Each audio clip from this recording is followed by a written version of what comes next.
Hello friends, ఈరోజు special రొయ్యల పులావ్. ముందుగా కడాయిలో ఆయిల్ పోసి జీలకర్ర, కరివేపాకు, ఎండుమిర్చి వేసుకుని తాలింపు పెట్టాలి. ఈ బిర్యానీలో నేను ఎటువంటి రా స్పైసెస్ యూజ్ చేయట్లేదు. తరువాత ఉల్లిపాయలు మరియు టమాటో వేసి ఫ్రై చేయాలి. తరువాత ఉప్పు, కొద్దిగా పసుపు, కారం మరియు అల్లం వెల్లుల్లి పేస్ట్ వేసి పచ్చివాసన పోయేంత వరకు బాగా వేయించాలి.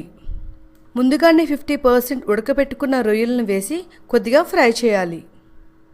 తరువాత 1 గ్లాస్ రైస్ని యాడ్ చేసుకుని మరొకసారి బాగా ఫ్రై చేయాలి. ఇప్పుడు కొద్దిగా గరం మసాలా, పుదీనా తరుగు, కొత్తిమీర తరుగు వేసి నిదానంగా కలుపుకోండి. తరువాత కొద్దిగా పెరుగు కూడా యాడ్ చేసి ఫ్రై చేయండి.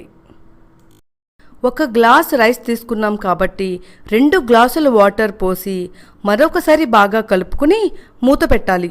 15 to 20 మినిట్స్ తర్వాత ఓపెన్ చేసి చూస్తే మనకు వేడివేడిగా పులావ్ రెడీ. ఈ వీడియో మీకు నచ్చితే లైక్ చేయడం మర్చిపోకండి. Please like, share and subscribe.